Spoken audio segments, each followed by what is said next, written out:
Bismillahirrahmanirrahim. Assalamualaikum warahmatullahi wabarakatuh. Selamat berjumpa lagi dengan saya di video pembelajaran kimia. Di video kali ini kita akan membahas materi mengenai bentuk molekul. Ya, ini merupakan kelanjutan dari bab ikatan kimia. Ya, langsung saja kita bahas apa itu bentuk molekul dan bagaimana cara memprediksi bentuk-bentuk suatu molekul. Bentuk molekul menggambarkan kedudukan atom-atom di dalam suatu molekul, kedudukan atom-atom dalam ruang 3 dimensi, dan besarnya sudut-sudut ikatan yang dibentuk dalam suatu molekul. Bentuk molekul dapat dijelaskan menggunakan beberapa pendekatan, antara lain yang pertama adalah teori tolakan pasangan elektron, atau biasa dikenal dengan valence shell electron pair repulsion atau VSEPR. Kemudian teori ini sekarang sudah disempurnakan menjadi teori domain elektron.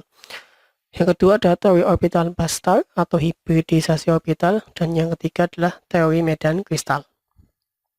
Nah, di video kali ini untuk materi kelas 10 saya hanya akan menjelaskan dua teori saja yang digunakan untuk memprediksi bentuk suatu molekul, yaitu ada teori VSEPR atau teori domain elektron dan teori hibridisasi.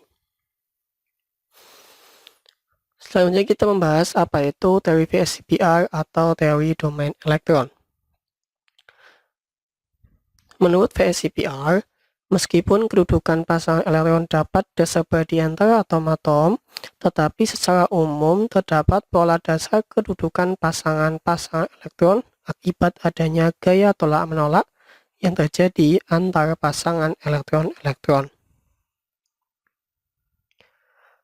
Pasangan elektron yang berada di sekitar atom pusat itu ada dua, ya, yaitu ada pasangan elektron ikatan dan pasangan elektron bebas. Pasangan elektron ikatan biasa disingkat menjadi PEI dan pasangan elektron bebas disingkat menjadi PEB. Ini kurang kata bebas, ya, pasangan elektron bebas. Nah, PEB ini mempunyai gaya tolakan yang lebih besar daripada PEI, sehingga mengakibatkan PEB akan menempati ruang yang lebih luas daripada PEI. Pasangan-pasangan elektron di dalam suatu molekul akan menempatkan diri sedemikian rupa sehingga mempunyai gaya tolak-menolak yang serendah mungkin.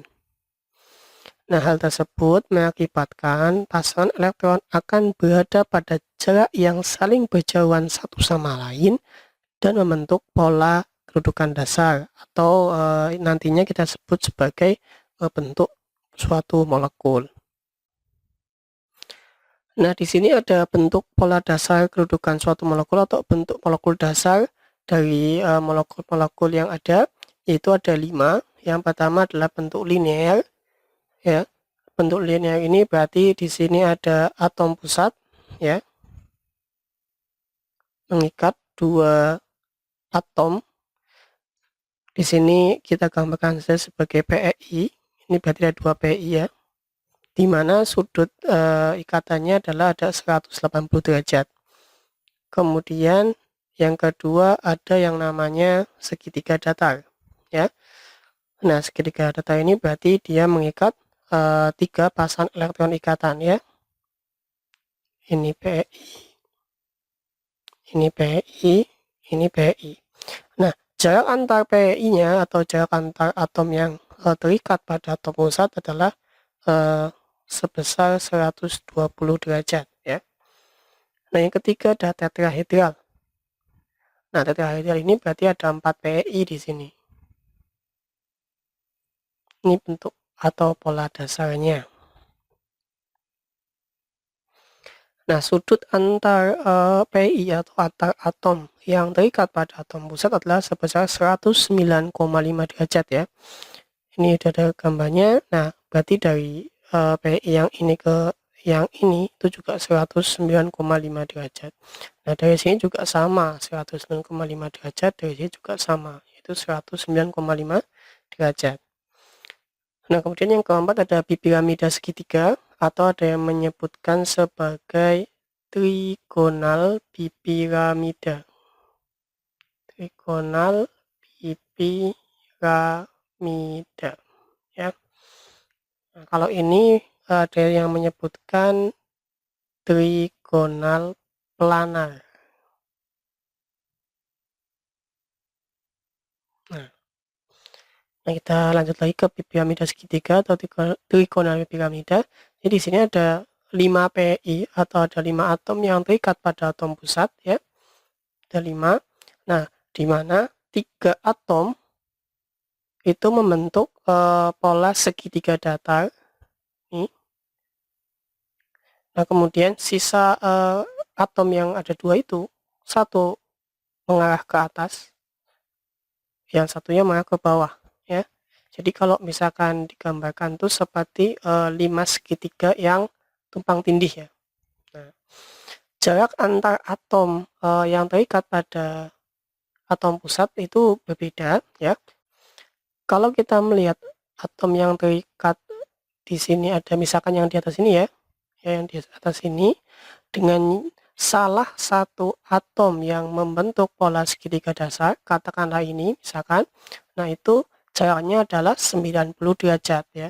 Jadi dari sini ke sini itu 90 derajat.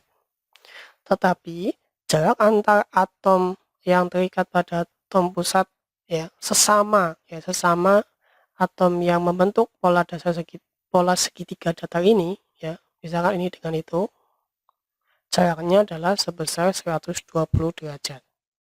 Jadi beda, ya. Kemudian yang kelima, bentuk pola dasar yang kelima adalah bentuk oktahedral, ya. Di sini berarti ada 6 atom yang terikat pada atom pusat. Nah, jarak antar atom yang terikat pada atom pusat semuanya adalah 90 derajat, ya. Baik yang atas ini misalkan ini dengan salah satu atom yang membentuk pola segi 4 datar, ini kan segi 4 datar, ya. Atau ada antar atom yang membentuk pola segi 4 dasar ini, itu juga sumbunya itu juga jaraknya adalah sebesar 90 derajat. Ini adalah bentuk atau pola dasar dari suatu molekul. Gambar ini saya ambil dari situs pnkewing.com. Kalian nanti bisa download di sana secara gratis. Nah, dari pola dasar bentuk molekul tersebut akan terdapat beberapa varian bentuk molekul yang lain karena adanya pasangan elektron bebas atau PEB. PEB ini kan mempunyai gaya tolakan yang lebih kuat daripada PI, ya, sehingga nanti akan dapat menekan PI dan mempunyai sudut yang lebih sempit. Adanya pasangan elektron bebas juga mengakibatkan perubahan bentuk dasar dari suatu molekul dan sudut ikatannya. Secara umum, kita dapat memprediksi pola bentuk molekul berdasarkan teori VSEPR menggunakan perhitungan jumlah PI dan jumlah PIB yang terdapat dalam atom pusat, ya. Jadi fokusnya jumlah PI dan jumlah PIB pada atom pusat suatu molekul. Nah, nantinya akan menghasilkan suatu notasi atau tipe molekul. Notasi atau tipe molekul ini kemudian akan menunjukkan bentuk molekulnya apa. Nah, notasi atau tipe molekulnya seperti apa? Notasi atau tipe molekulnya nanti akan mempunyai rumus seperti ini, XMEN, ya, di mana A itu melambangkan atom pusatnya, X melambangkan pasangan elektron ikatan atau PEI, M adalah jumlah PEI, E adalah pasangan elektron bebas atau PEB, dan N adalah jumlah PEB-nya. Nanti akan saya berikan tabel yang menunjukkan hubungan antara tipe atau notasi molekul ini dengan bentuk molekulnya. Namun sebelumnya kita membahas dulu bagaimana penyempurnaan dari teori VSEPR, yaitu menggunakan teori domain elektron, ya. Jadi karena VSEPR itu hanya berfokus pada jumlah PI dan jumlah PB, kemudian itu digunakanlah teori domain elektron ini sebagai penyempurnaan. Nah, domain elektron ini artinya kedudukan, ya, kedudukan suatu elektron atau keberadaan elektron. Jumlah domain ini dapat ditentukan sebagai berikut. Nah, jadi setiap elektron ikatan, ya, baik ikatan tunggal maupun ikatan lengkap 2 atau ikatan lengkap 3, itu berarti dia mempunyai nilai satu domain, ya. Kemudian setiap pasangan elektron bebas juga itu mempunyai nilai satu domain. Bedanya bagaimana dengan teori VSEPI nanti akan saya jelaskan ketika sudah memasuki contoh soalnya ya. Teori domain ini akan lebih efektif ketika kalian mengetahui rumus molekul yang terbentuk dan jenis ikatan yang terdapat dalam molekul tersebut. Maksudnya bagaimana? Ini juga akan saya jelaskan nanti ketika penerapan di contoh soal agar lebih mudah dipahami ya. Nah, untuk menentukan tipe molekul berdasarkan teori domain elektron itu bisa menggunakan rumus ini. E sama dengan EV dikurangi X dibagi 2. Di mana E adalah jumlah domain elektron bebas, EV adalah jumlah elektron valensi dari atom pusat, dan X adalah jumlah domain elektron ikatan yang terikat pada atom pusat. Jadi di sini harus cermat mana pasangan elektron bebasnya, mana pasangan elektron ikatannya, mana yang termasuk satu domain, mana yang tidak dalam satu domain, itu harus cermat.